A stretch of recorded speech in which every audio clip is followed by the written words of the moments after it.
Huawei fires back against a U.S. ban after Google and others sever ties. The Commerce Department implements a temporary reprieve to Huawei.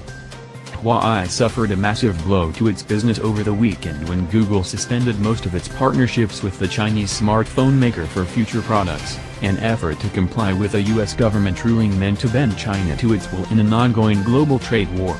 Chip manufacturers quickly followed suit on Sunday, with giants like Qualcomm and Intel reportedly ceasing trading with the embattled company. The developments may prove disastrous for Huawei. Or will they? Honor, a sister company to Huawei, told Digital Trends early Monday morning that it has made substantial contributions to Android that have benefited all users. And a Twitter feed from the company called Huawei Facts cited an article in Asia Times Monday morning arguing that the bans will not slow Huawei down. Indeed, it's full steam ahead. The U.S. government's initial sweeping ruling may have been a bit hasty. To avoid unintended negative consequences to U.S. companies who have been dealing with Huawei, the Commerce Department has rolled back some of its earlier restriction on the Chinese telecom firm, report.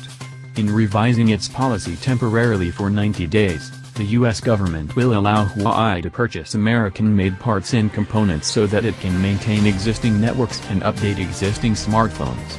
The company is still prohibited from purchasing U.S.-made goods for new products without license approvals, which will likely be denied. The short-term reprieve has been implemented as a temporary general license, in effect until August 19.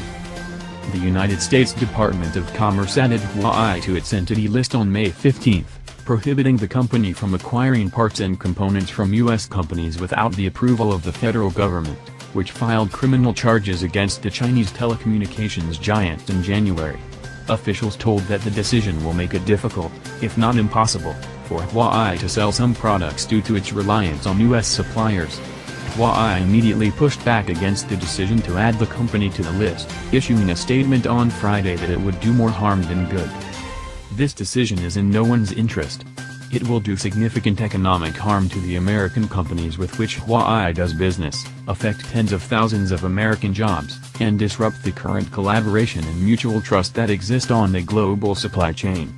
Huawei will seek remedies immediately and find a resolution to this matter. We will also proactively endeavor to mitigate the impacts of this incident. But the effects of the listing came quickly. Citing sources familiar with the matter, Sunday that Google would cut off most of its bussiness with Huawei. The Chinese company will instantly lose access to updates for the Android mobile operating system, which powers its smartphones. In addition, future Huawei devices on Android will not be able to offer services such as the Google Play Store nor apps such as Gmail, Chrome, and YouTube.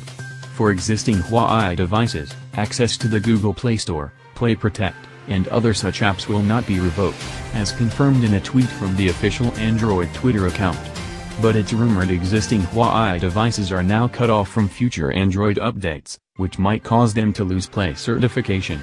This could make using the Huawei Mate 20 Pro and the Android Q Beta a risky choice. Huawei will still be able to use the Android Open Source Project, AOSP, the open-source public version of Android. But without access to Google's proprietary apps and services, staying on Android will not make much sense to the company.